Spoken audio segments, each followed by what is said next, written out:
Mongabay Reports is a series that shares evergreen articles from Mongabay.com, read by myself, Mike DiGirolamo. This episode's feature article is Bridges in the Sky Carry Sloths to Safety in Costa Rica, by Monica Palicha on the 28th of February 2022, translated by Maria Angeles Salazar. Every morning, Ana Baltodano and Michael Chiskov look out from their terrace in search of sloths. Notoriously slow-moving and with fur the color of tree branches, the animals blend into the trees where they sleep, eat, and move, ever so languidly, among monkeys, iguanas, and toucans. In the last few years, the forest that surrounds the couple's terrace has been whittled away to make room for more houses, tourist cabins, and roads.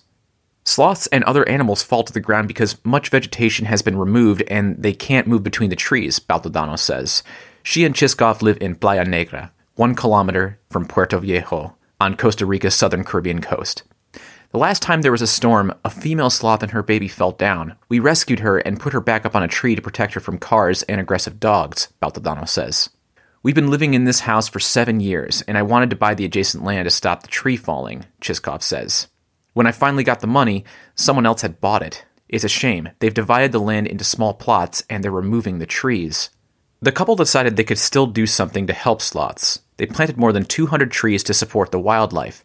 They picked trumpet tree and yellow mambin and asked the Sloth Conservation Foundation for help.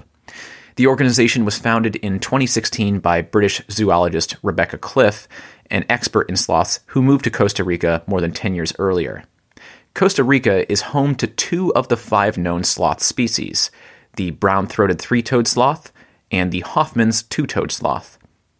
To find a solution to habitat fragmentation, the organization has promoted the installation of rope bridges in places where tree cover is fragmented. For years, I've seen many sloths get hurt because they crossed roads or they were attacked by dogs, Cliff says. The problems start when they have to go down to the ground. The way to keep them safe is to help them stay in the trees.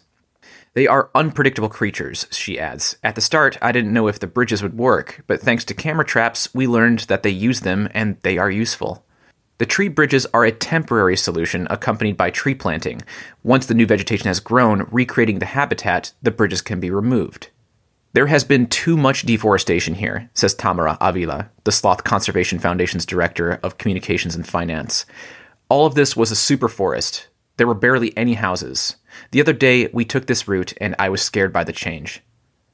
With colleagues Francisco Rodriguez and Daber Barker, Avila is on her way to install a bridge in front of Baltodano and Chiskov's house, less than a mile from her office.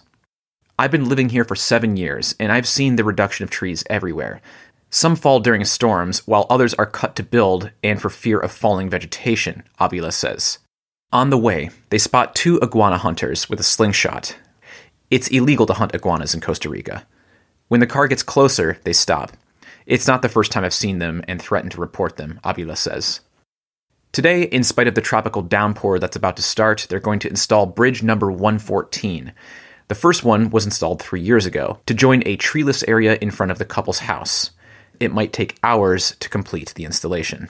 They throw a rope over the first tree with a sling, then secure it to the end of another rope that will constitute the bridge, and climb the second tree to complete the link. Local communities are aware. They see what's happening, they miss seeing animals in the trees, and ask us to collaborate so that wildlife can move around again, says Rodriguez, who manages the Foundation's Connected Gardens project. Habitat fragmentation causes genetic problems. Sloths are breeding only with individuals that are close. We are finding animals with only 1 finger, or as many as 4, in species that usually have 2 or 3. When the team finishes installing the rope bridge, Baltodano and Chiskov invite them for a traditional meal of rice and beans with chicken and a Caribbean sauce made with coconut and chili. Over lunch, they talk about the next bridge they'll install and the next tree plantation of tropical almond trees, soursop and whip's horse. The loss of small patches of forests is visible to the residents of Costa Rica's southern Caribbean coast. My heart breaks every day, Cliff says. Here, 2 weeks ago, they cut all the trees. I was used to seeing sloths in the branches. She has a tattoo that shows her passion, a sloth with a baby in the tropical trees. They cut them illegally, as they do in Costa Rica. It's not organizations that come and clear the area, it's done at the individual level. A person cuts the trees so that they can build on the land and sell it to an external developer to make more money, Cliffe says.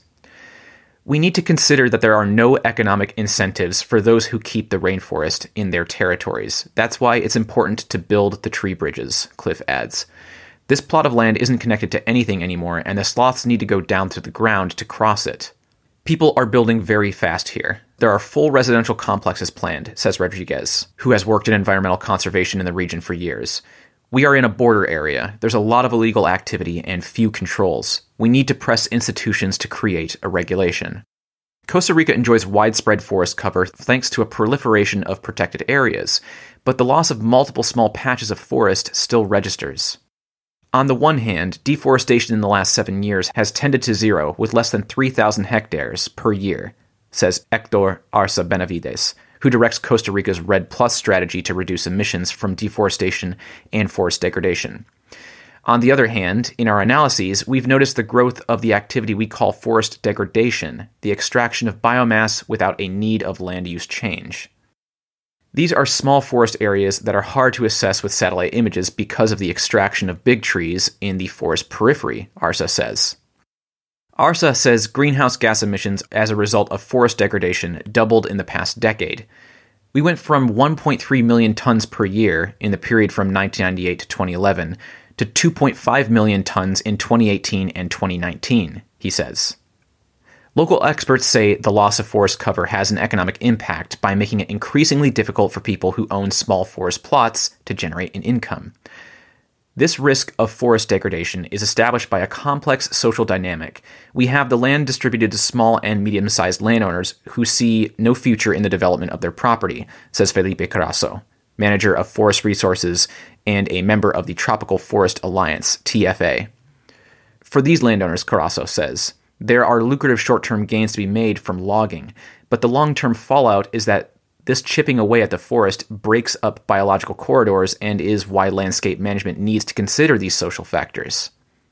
Along Costa Rica's southern Caribbean coast, the effort to string together the biological corridor threads through bars, restaurants, and beachside hostels, where tourists and locals say they see sloths almost daily. The idea is to continue along the beaches and forests, eventually linking up to the Jairo Mora Sandoval Gandoca Manzanillo Mixed Wildlife Refuge. The last bridge that we're going to install was going to pass above the road and the power cables, Avila says. It's one more danger for the sloths that live close, a mother and her baby that we call Luna and Sol, moon and sun, and that are facing possible electrocution on the electric lines. But before the Sloth Conservation Foundation team could install the bridge, the trees were cut and we couldn't do anything, she says. Some of the bridges that they've already built, the team has installed camera traps, which have helped them verify the presence of 14 species using the bridges. These include mantled howler monkeys, white-faced capuchins, and opossums. The foundation says the challenge is to build bridges in deforested areas all over Costa Rica and across South and Central America with the support of governments and aided by the strengthening of environmental laws. A young sloth sleeps on a tree branch, hugging a trumpet tree leaf. A few steps away, the waves crash on Playa Negra. Dog walkers passing nearby haven't noticed the sloth, which conservationists have named Mango, thanks to its camouflage. Amelia Sameo, the ecology coordinator at the Sloth Conservation Foundation, spots it, though. She tracks 7 individuals daily using their satellite-tagged collars. This monitoring of the population, bridges, and camera traps is part of the Foundation's conservation strategy for the species. In Costa Rica, there's been little research about sloths and no data on population estimates. What Rebecca Cliffe and her organization are doing in monitoring the sloths has therefore been a challenge, compounded by other difficulties and stereotypes that they've had to overcome. When I started working with sloths, I was only 18 years old and I was a woman coming to Costa Rica, Cliffe says.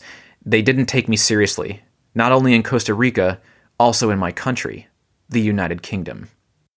I still struggle, she adds. People are surprised when I tell them what I've done in the past and what I can do. I'm going to go on. The results of my work speak for themselves through the years. That's what matters. Finding a way for wildlife and economic development to coexist in the region is a crucial challenge. People need to use the land they own, and we understand that, Cliffe says. But instead of chasing them, we want to work with the communities as a team. Sloths are trying to survive next to humans. We need to guarantee access to the trees, their refuge, and food. If we do this, I'm sure we'll still have them around in the future, Cliffe says. And also, taking care of biodiversity means more tourists and more revenue. It's a win-win situation for nature and the local communities. This has been a special Mongabay audio report, original article by Monica Pelicha, translated by Maria Angeles Salazar. I am your reader, Mike DiGirolamo. Special projects like this are made possible by our Patreon supporters, so please consider becoming a monthly sponsor via our Patreon page at patreon.com/Mongabay. As little as $1 per month will help us offset the production costs and hosting fees to help us make more content like this. Keep up with all of Mongabay's news from Nature's Frontline at mongabay.com. Get updates from Twitter, Facebook, Instagram, and TikTok, where our handle is @Mongabay. Thanks for listening.